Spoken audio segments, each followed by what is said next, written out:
Hey, how's it going, everybody?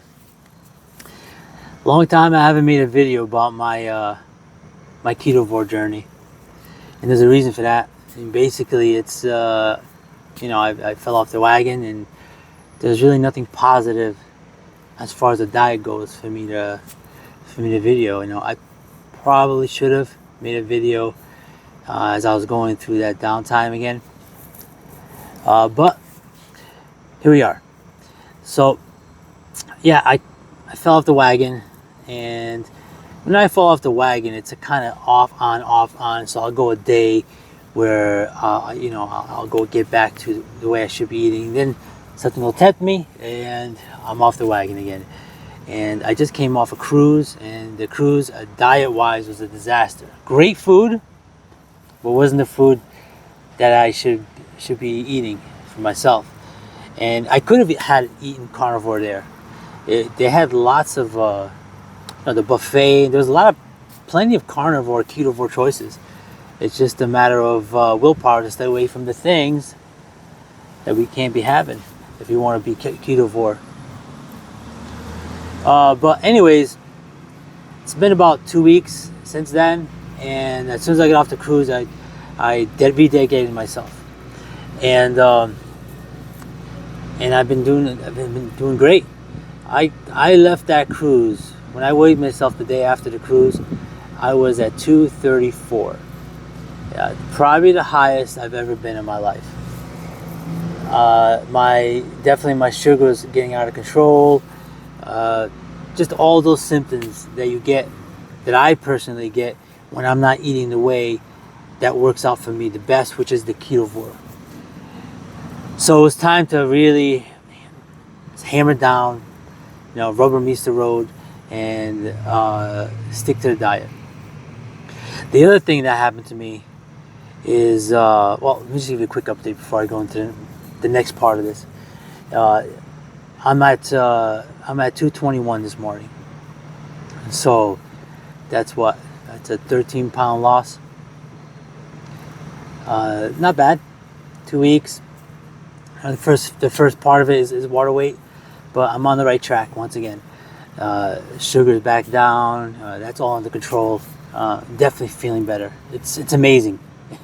It's amazing when you stick to this particular diet and you lower those carbs. Really, just lowering the carbs makes you feel so much better. But anyways, let me go to another little confession I have to make. I've been on metformin for a while. Now, the doctor didn't exactly prescribe metformin to me, my current doctor, because my A1C, which is your blood sugar levels over about 3 months' time to test for how in 3 months how your blood sugar is. My A1C wasn't really that bad. It was like 6.2, 6.3. Yeah, it's pre-diabetic levels, but the doctor really didn't prescribe me the metformin. I asked for it because I follow a bunch of people who focus on longevity, and one of the drugs that kept coming up to help with longevity was metformin.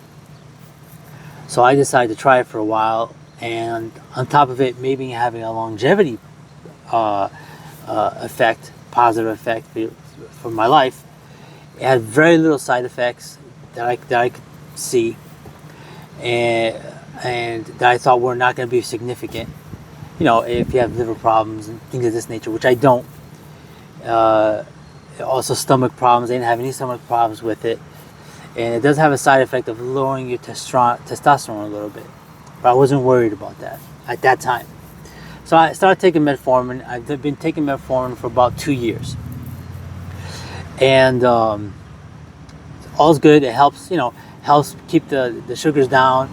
But I had two major bad side effects. One that I really didn't expect, and the other one I knew about, but I didn't expect it to get too bad.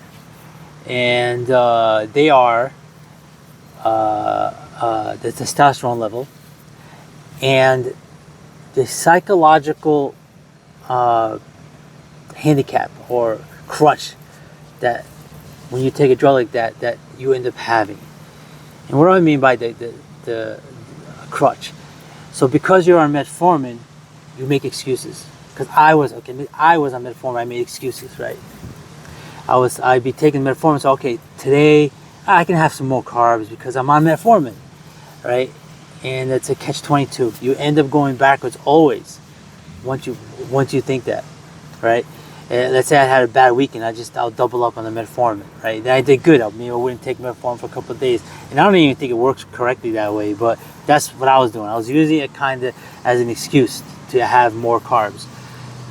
So, and I did a couple of testosterone checks, blood work with my blood work, and testosterone tanked. Now I don't know if it was exactly just the metformin. There's also to be said.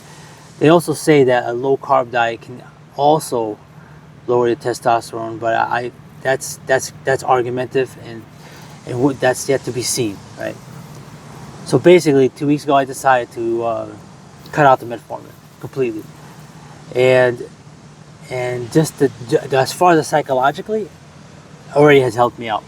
Every time I get tempted to have something that's a high carb meal, I start thinking right away, there is no crutch anymore. There is no metformin to help me keep those sugars down. So I end up not doing it, and I stick to the diet. So that's been a benefit already for me. So 2 weeks straight ketovore, and I believe one of the reasons I'm 2 weeks in with really no end in sight at this point, I'm doing really well, my head is in the right place, is I don't have that crutch of the metformin anymore. The testosterone levels, we'll see. We'll see where they're at. I plan on rechecking that in about 3 months total time. So we're talking 2.5 months left, and we'll see where we're at. See if it makes a difference not taking the metformin. I hope so. It's funny. I didn't even realize I had low testosterone. I wasn't even going to check that. It just happened to be in my doctor, in a normal checkup. Just threw that in there, and behold, to me,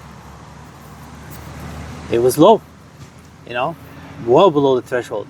300 is like the lowest number before they consider it low, and I'm well below that. But I didn't notice it. I mean, as far as the symptoms to having low testosterone, I'm really not feeling those. So it just caught me by surprise. But definitely having low T as a man is not good, and I'm assuming sooner or later it'll start coming up. It'll start showing up in the symptoms, right? So anyway, that's where we're at. I think I'm gonna do a video after this of the foods I've been eating. I've been taking pictures of the plates, and just to show what I eat and how I go about it a little bit. And I hope you guys are enjoying the RISPA videos. She kind of took over for me, and she's doing the a ketovore style raw food diet for dogs. And let me tell you something. You could tell the difference in your dog when they eat a more proper diet for them. So if any of you are pet owners, I would highly recommend trying switching off if you're on kibble and regular dog food, try switching over to a more natural diet, a more a raw food diet. They call it the barf diet. Right? That's what I'm trying to figure out for her. But I hope you guys are enjoying those. I enjoy making those. I have a lot of fun with her. But anyways, just wanted to give everybody an update. I think I'm at 38 subscribers. All 38 of you. Thank you. Thanks for subscribing. We get way more views than that. Not way more, but we definitely get more views than 38 per video. So a lot of people just don't subscribe, and that's just the nature of YouTube. But anyways, I want to thank everybody, and we'll keep you updated, and like and subscribe.